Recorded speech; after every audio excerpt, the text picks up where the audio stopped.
இந்த மீன ராசி பெண்களை பத்தி சொல்லணும் அப்படின்னா, இந்த சுய ஜாதகம் பார்க்க வரவங்களா இருந்தாலும் சரி, முக்கியமா இந்த மேரேஜ் கம்பேட்டபிலிட்டி வராங்க பார்த்தீங்களா? பொருத்தம் பார்க்க வராங்க பார்த்தீங்களா? பொருத்தம் பார்க்க வரவங்க வந்து பார்த்தீங்கன்னா, ஒரு 3 ஜாதகத்த கொண்டு வராங்க. அப்ப நம்மளுக்கு அந்த பையனுக்கு இந்த மீன ராசி பொண்ணு அழகா பொருந்தது அப்படின்னு வச்சுக்கோங்களேன். மீன ராசி பொண்ண வந்து நம்ம இந்த இந்த பொண்ணு நல்லா பொருந்ததுங்க.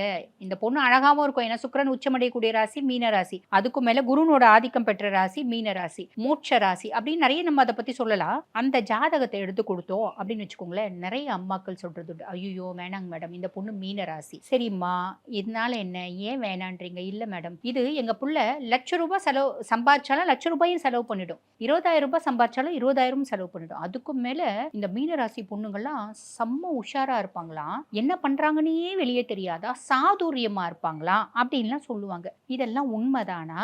அப்படின்னா ஒரு விதத்துல உண்மை, ஒரு விதத்துல பொய். எந்த விதத்துல உண்மை? மீனராசி பெண்களுக்கு நல்ல புத்திசாலித்தனம் அப்படின்றது நிறைய உண்டு. சாதுரியம் அப்படின்றது உண்டு. அதுல தப்பு இல்ல. ரூ. 1,00,000 கொடுத்தா ரூ. 1,00,000 செலவு பண்ணிடுவாங்களா? அது உண்மை இல்ல. பொதுவா இந்த சுக்கிரன் ஆதிக்கம் பெற்ற பர்சனாலிட்டிஸ்க்கு வந்து பாருங்க, கம்ஃபர்ட்டா இருக்கணும் அப்படின்ற ஆசை இருக்கும். நல்ல ஒரு பெரிய வீடு, நல்ல Dress, நல்ல சாப்பாடு, நீட்டா இருக்கணும், நல்ல சுகபோகங்களோட இருக்கணும்ன்ற ஆசை இருக்கும். அதுக்காக நீங்க சம்பாதிக்கிறது, என் புள்ள சம்பாதிக்கிறது மொத்தத்தையும் செலவு பண்ணிடும் அப்படின்றது பொய்.